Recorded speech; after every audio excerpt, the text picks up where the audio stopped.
नमस्कार। आज की वीडियो में बात करेंगे मंकी पॉक्स के बारे में और समझेंगे कि मंकी पॉक्स आखिर होता क्या है, इसके क्या क्या सिम्टम्स यानी कि इसके क्या क्या लक्षण सही में दिखाई देते हैं और किन वजहों से या कह लें कि किन कारणों की वजह से मंकी पॉक्स जैसी समस्या हमारे शरीर में हो जाती है। और आखिर में हम समझेंगे इसके ट्रीटमेंट के क्या क्या ऑप्शंस अवेलेबल हैं, साथ ही साथ इसके प्रिवेंशन के क्या क्या तरीके हो सकते हैं। बात करें अगर मंकी पॉक्स के बारे में तो ये जो समस्या है पहले ये अफ्रीकन कंट्रीज में या कह लें कि फॉरेन कंट्रीज में बहुत ज़्यादा थी, लेकिन अभी के समय में इसके कुछ केसेस इंडिया में भी देखे जाने लगे हैं, जिस वजह से ये बहुत बड़ा एक चिंता का विषय बन गया है। साथ ही साथ आपने न्यूज़ में भी देखा होगा मंकी पॉक्स के बारे में, तो ऐसे में मन में क्यूरियोसिटी उठती है कि भाई मंकी पॉक्स आखिर है क्या। तो आज की वीडियो में बेसिकली यही हम समझने का प्रयास करेंगे कि मंकी पॉक्स आखिर है क्या, इसका संक्रमण किस तरह से फैलता है और ये बेसिकली किस तरह से ठीक किया जा सकता है। देखिए अगर बात करें मंकी पॉक्स के बारे में तो मंकी पॉक्स पहली बार जब इन्वेंट हुआ या फिर कह लें कि इसके बारे में जब पहली बार पता चला तो बेसिकली वो 1958 में 1958 यानी कि 1958 में ये पहली बार देखा गया। और किसके अंदर देखा गया? ये देखा गया मंकीज के अंदर। ठीक है, किसके अंदर देखा गया? मंकीज के अंदर ये समस्या देखी गई। कहां के मंकीज में? ये सेंट्रल अफ्रीका के मंकीज में बेसिकली 1958 में मंकी पॉक्स की समस्या देखी गई। मैं यहां लिख दे रहा हूं मंकी पॉक्स। ठीक है, तो बेसिकली जो मंकी पॉक्स की समस्या है पहली बार 1958 में सेंट्रल अफ्रीका के बंदरों के अंदर ये समस्या बेसिकली देखी गई। उसके बाद बेसिकली 1970 में, ठीक है, 1970 में बेसिकली ये जो समस्या है वो पहली बार ह्यूमंस के अंदर देखी गई। खास करके सेंट्रल अफ्रीका के जो ह्यूमंस थे या फिर जो मनुष्य थे उनके अंदर पहली बार ये 1970 में ये समस्या देखी गई। तो बेसिकली अगर हम बात करें मंकी पॉक्स के बारे में तो पहला वर्ड तो हमको समझ में आता है कि भाई मंकी, क्योंकि ये डिजीज मंकी के अंदर हुई इसलिए इसका नाम रख दिया मंकी। और दूसरा जो ये पॉक्स है वो क्या है? देखिए अगर पॉक्स की बात करें तो आपने चिकन पॉक्स के बारे में सुना होगा, स्मॉल पॉक्स के बारे में सुना होगा, या फिर मिजल्स के बारे में सुना होगा, या फिर कह लें कि आपने चेचक के बारे में सुना होगा, या फिर आपके आसपास किसी को हुआ होगा या आपको भी बेसिकली हुआ होगा। क्योंकि ये जो मिजल्स है या फिर चिकन पॉक्स या फिर स्मॉल पॉक्स की जो समस्या है वो 85% केसेस में जरूर होती है, यानी कि पूरी दुनिया में 85% मनुष्यों में ये समस्या होती ही होती है। अब बात करें अगर चिकन पॉक्स की तो ये बहुत ही खतरनाक समस्या होती है ये, लेकिन आज के समय में इसकी वैक्सीन अवेलेबल होने की वजह से ये जो समस्या है या फिर चिकन पॉक्स की या फिर स्मॉल पॉक्स या फिर मिजल्स की जो समस्या है बहुत ज़्यादा हमारे शरीर पे इफेक्टिव नहीं हो पाती या फिर हमारे शरीर को ज़्यादा इफेक्ट या फिर नुकसान नहीं पहुंचा पाती है। होता क्या है कि हम बचपन में ही हमें जो टीके लगते हैं उसमें इसकी वैक्सीन बेसिकली दे दी जाती है। इस वजह से हमारे अंदर एक तरह की इम्यूनिटी या फिर कह लें कि उसके against basically chicken pox, small pox या मिजल्स के अगेंस्ट बेसिकली हमारे अंदर एंटीबॉडी डेवलप हो जाती है, जिसकी वजह से चाहे वो चिकन पॉक्स हो, चाहे वो स्मॉल पॉक्स हो, चाहे वो मिजल्स की जो समस्या है बेसिकली हमारे अंदर ज़्यादा मुश्किल पैदा नहीं कर पाती है।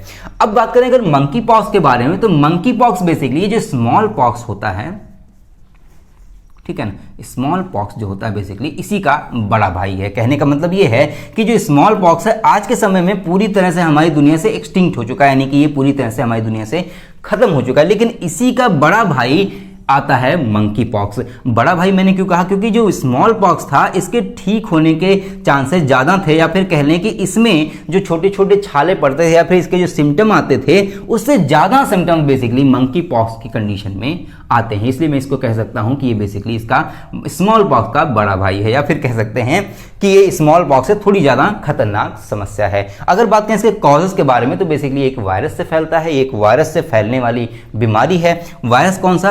वेरियोला वायरस, ठीक है ना, वेरियोला वायरस बेसिकली जिससे स्मॉल पॉक्स की समस्या होती है उसी वायरस से बेसिकली जो जिस वेरियोला वायरस से स्मॉल पॉक्स फैलता था पहले मनुष्यों में, उसी वेरियोला वायरस से मंकीज के अंदर मंकी पॉक्स फैला। मंकीज के अंदर से ये संक्रमण बेसिकली पहली बार 1970 में, उसके बाद से मनुष्यों के अंदर ये संक्रमण बेसिकली फैलता गया, जिसे हम मंकी पॉक्स कहते हैं। अब हम समझ लेते हैं इसके सिम्टम्स के बारे में कि भाई इसके सिम्टम्स यानी कि इसके क्या क्या लक्षण हमारे शरीर में दिखाई देते हैं जब मंकी पॉक्स जैसी समस्या हमारे शरीर में बेसिकली हो जाती है। देखिए अगर बात करें इसके सिम्टम्स के बारे में तो इसके सारे ही सिम्टम जो होते हैं वो स्मॉल पॉक्स या चिकन पॉक्स या फिर मिजल्स वाले ही होते हैं। आपको जब चेचक हुआ रहा होगा या आसपास किसी को अगर आपने चेचक देखा होगा बेसिकली तो उसमें कुछ सिम्टम्स आते हैं, वो आते हैं जैसे फीवर आना, उसके शरीर में दर्द होना, उसके सर में बहुत ज़्यादा दर्द होना, उसको बहुत ज़्यादा वीकनेस फील होना, कपकपी से उठना, बहुत ज़्यादा ठंड लगना, और साथ ही साथ अगर जो मिजल्स की कंडीशन बनती है, ठीक है, तो मिजल्स में बहुत छोटे छोटे से दाने पूरी बॉडी पे पड़ जाते हैं, उसके अंदर पस भर जाता है। अगर चिकन पॉक्स होता है तो चिकन पॉक्स में थोड़े बड़े साइज के यानी कि मीडियम साइज के दाने पड़ते हैं और उसके अंदर पस भर जाता है। और अगर स्मॉल पॉक्स की कंडीशन बनती है कभी, तो स्मॉल पॉक्स में बहुत बड़े बड़े से दाने बेसिकली पड़ते हैं और उसके अंदर पस भर जाता है। लेकिन स्मॉल पॉक्स में होता क्या था कि स्मॉल पॉक्स अगर किसी को होता था तो उसके बचने की चांसेस बहुत कम होती थी। होता यह था कि इसका जो वेरियोला वायरस था वो बेसिकली बहुत ज़्यादा खतरनाक था, या फिर कहने की बहुत ज़्यादा वेरिएबल था।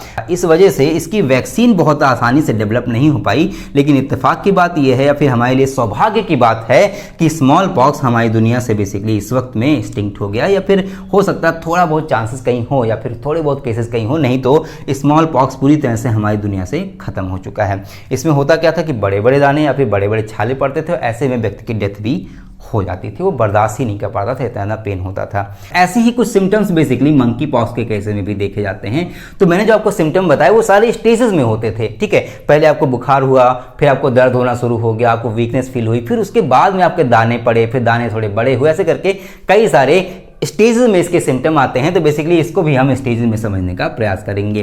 तो जैसे ही संक्रमण यानी कि मंकी पॉक्स का संक्रमण हमारी बॉडी में होता है, जिस दिन से हमारे बॉडी में ये वेरियोला वायरस या फिर मंकी पॉक्स का वायरस जिस दिन हमारे बॉडी में एंटर करता है, उसके एक से 5 दिन के अंदर अंदर इसके सिम्टम बेसिकली हमारे शरीर पे आना शुरू हो जाते हैं।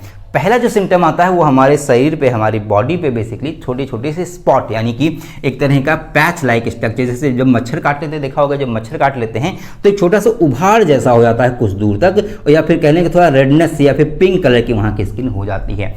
तो ऐसे ही कुछ सिम्टम्स बेसिकली या फिर इस तरह का पैच टाइप स्ट्रक्चर 1 से 5 दिन के अंदर स्टार्टिंग में मंकी पॉक्स केस में बनता है। उसको बोलते हैं मैक्यूल, ठीक है ना, उसको बोलते हैं मैक्यूल। ये जो पैच लाइक स्ट्रक्चर बनता है या फिर स्टार्टिंग स्टेज के जो सिम्टम होते हैं उसको बोलते हैं मैक्यूल। उसके बाद ये जो पैच लाइक स्ट्रक्चर है या फिर जो उभार, जो अभी कह रहे हैं कि एक तरह का स्पॉट जैसा स्ट्रक्चर हो गया, चकत्ते जैसी जो आकृति हो गई, वो बाद में फूलने लगती है, यानी कि इसमें एक तरह का उभार आने लगता है। तब इस कंडीशन को बोलते हैं बेसिकली हम पैप्यूल, ठीक है, तब इसको बोलते हैं पैप्यूल। ये जो कंडीशन होती है इसको बोलते हैं पैप्यूल। पैप्यूल में होता क्या है कि जो चकत्ते जैसी आकृति बन गई थी, यहाँ पे एक दाने जैसा बेसिकली उभार आने लगता है। वो आपको फील होगा, ऐसे टच करने से फील होगा, तो एक तरह का दाने जैसा उभार आ जाता है। जैसे जैसे संक्रमण हमारे शरीर में बढ़ता जाता है वैसे वैसे ये उभार और बड़ा होता जाता है और इसके अंदर बेसिकली पानी भर जाता है। इसके अंदर जब पानी भर जाता है तो उस स्टेज को बोलते हैं हम वेसिकल बोलते हैं। क्या बोलते हैं? वेसिकल बोलते हैं। उस स्टेज को बोलते हैं हम वेसिकल, ठीक। तो पहले मैक्यूल हुआ यानी कि एक तरह का पैच लाइक स्ट्रक्चर हुआ, उसके बाद में ये जो पैच लाइक स्ट्रक्चर उसमें दाने जैसे आकृति बन गई, तब इसको पैप्यूल बोलते हैं। उसके बाद में जो दाने जैसे आकृति है उसके अंदर पानी भर गया, यानी कि वाइटी कह लें या फिर ट्रांसपेरेंट लिक्विड इसके अंदर भर जाता है, जो आपको हल्का सा फील होगा या फिर देखेंगे तो आपको लगेगा कि कुछ सफ़ेद सफ़ेद है, कह लें कि ट्रांसपेरेंट सा इसके अंदर कुछ लिक्विड भर गया है। यही लिक्विड आगे चल करके पस में कन्वर्ट हो जाता है, या फिर कह लें कि जो दाना है वो थोड़ा सा बड़ा हो जाता है, या फिर जो छाला है बेसिकली थोड़ा बड़ा हो जाता है, उसके अंदर येलो कलर की या फिर क्रीम कलर का लिक्विड या फिर कह लें लिक्विड सब्सटेंस भर जाता है, जिसको हम पस भी कह सकते हैं। जब पस भर जाता है तो इस कंडीशन को बोलते हैं पैस्ट्यूल, ठीक। इस कंडीशन को बोलते हैं पैस्ट्यूल। पैस्ट्यूल की कंडीशन जो होती है उसमें एक छाला होता है, छाले के अंदर येलो कलर की या फिर कहने क्रीमी कलर का कुछ लिक्विडी सब्सटेंस भर जाता है। वो ये जो दाना होता है इसका उभार थोड़ा बड़ा सा हो जाता है। आपको कभी छाला वाला पड़ा होगा या किसी को आपने छाला पड़े हुए देखा होगा, तो छाले की जो आकृति होती है थोड़ी सी बड़ी होती है, या कह लें मार्कर की जो पॉइंट होती है इससे थोड़ी सी बड़ी आकृति बेसिकली हो जाती है मंकी पॉक्स के केस में। उसके बाद ये जो दाना है बेसिकली या फिर जो छाला है जिसके अंदर पस भरा हुआ है, ये धीरे धीरे से ठीक होना शुरू हो जाता है, ठीक है। अब जब ये ठीक होना शुरू हो जाता है तो ऐसे में ये पच जाएगा, या फिर कह लें कि ये धीरे धीरे ये सूखने लगेगा। अब जब सूख जाएगा तो ये पपड़ी जैसा छूटने लगेगा। पपड़ी जैसा जो छूटने लगता है उस स्टेज को बोलते हैं हम बेसिकली क्रस्ट, ठीक है ना। जो पपड़ी जैसे छूटने लगता है वो होता है क्रस्ट, यानी कि जो स्टेज होती है लास्ट स्टेज बेसिकली कह सकते हैं, उसको बोलते हैं क्रस्ट। क्रस्ट की जो स्टेज होती है वो ज़्यादा ही खतरनाक होती है। वो इस वजह से क्योंकि क्रस्ट के ही स्टेज में बेसिकली संक्रमण ज़्यादा फैलता है, या फिर कह लें कि जो संक्रमण है क्रस्ट के स्टेज में बहुत तेज़ी से लोगों में फैलना शुरू हो जाता है। होता क्या है कि भाई मैंने बताया स्टार्टिंग में यहाँ पैच बना, फिर एक तरह का छाला बना, उसके अंदर पस भर गया, ठीक है, वो सारी चीज़ें हो गई। उसके बाद जब ये सूख जाता है तो ऐसे में पपड़ी जैसा ये छूटने लगता है। हमारी जो स्किन होती है वहाँ से पपड़ी जैसे रूप में छूटने लगता है। ऐसे में यहाँ वहाँ पपड़ी गिर जाती है। अगर हम साफ़ सफाई का ध्यान नहीं रखते हैं, टाइम टू टाइम पर हाथ नहीं धुलते हैं, या फिर नहाते नहीं, या फिर बहुत सारी चीज़ें जो हम साफ़ सफाई के तौर पे कर सकते हैं, अगर उसका हम ध्यान नहीं रखते हैं, तो ऐसे में ये जो पपड़ी है बेसिकली जो हमारी स्किन से छूटी है वो यहाँ वहाँ बिस्तर पे पड़ी रह सकती है, चेयर पे पड़ी रह सकती है, या फिर बॉडी में भी किसी बॉडी में डायरेक्टली भी कांटेक्ट में आ सकती है। तो ऐसे में क्या होगा कि जो पकड़ी है इसके अंदर वायरस रहते हैं, ठीक है। ये जो वेरियोला वायरस है या फिर कह रहे हैं जो मंकी पॉक्स के जो वायरस हैं बेसिकली इस पपड़ी के अंदर मौजूद रहते हैं। अब जैसे ही पपड़ी किसी व्यक्ति के कांटेक्ट में आती है, डायरेक्टली चाहे वो इनडायरेक्टली, जैसे ही कांटेक्ट में आती है तुरंत ये वायरस उसके अंदर एंटर कर जाते हैं और ऐसे में संक्रमण जो है उसके अंदर भी फैल जाता है। तो ये जो क्रस्ट की कंडीशन होती है या फिर क्रस्ट की जो स्टेज होती है, यहाँ पे पेशेंट को ज़्यादा ध्यान रखने की जरूरत होती है, खास करके अपने साफ सफाई का, ठीक है। मंकी पॉक्स जो है वो एक तरह की सेल्फ लिमिटिंग डिजीज है, ठीक है ना, सेल्फ लिमिटिंग डिजीज।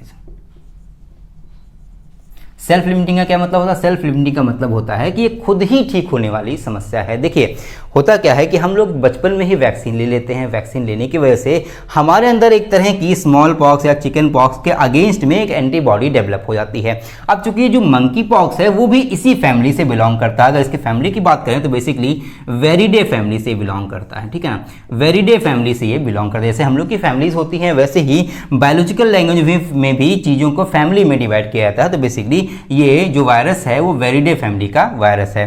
तो ये जो वायरस है चूंकि वेरिडे फैमिली का वायरस है और ये जो स्मॉल पॉक्स है या फिर चिकन पॉक्स है वो भी वेरिडे फैमिली के ही वायरस हैं और उसके अगेंस्ट में हमने पहले से ही एंटीबॉडी या फिर कहने की वैक्सीन ली हुई है, जिसकी वजह से हमारी बॉडी में इसके प्रति इम्यून सिस्टम डेवलप हो चुका है और साथ ही साथ हमारे अंदर एंटीबॉडी डेवलप हो चुकी है।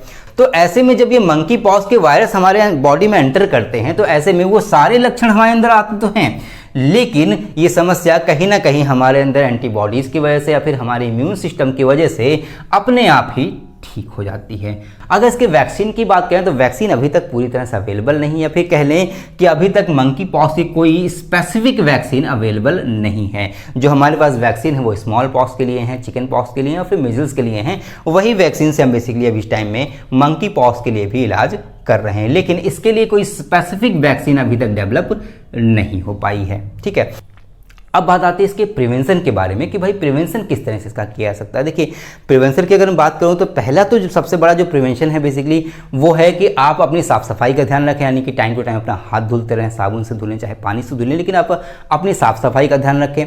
रूम में जितनी भी चीज़ें हैं वो क्लीन होनी चाहिए। अगर कहीं पर आप टहल रहे हैं या फिर चल रहे हैं तो कोशिश करें कि आप पूरे घर में ना घूमें, एक किसी पर्टिकुलर रूम में आप कुछ दिन के लिए क्वारंटाइन जैसी स्थिति में रहें।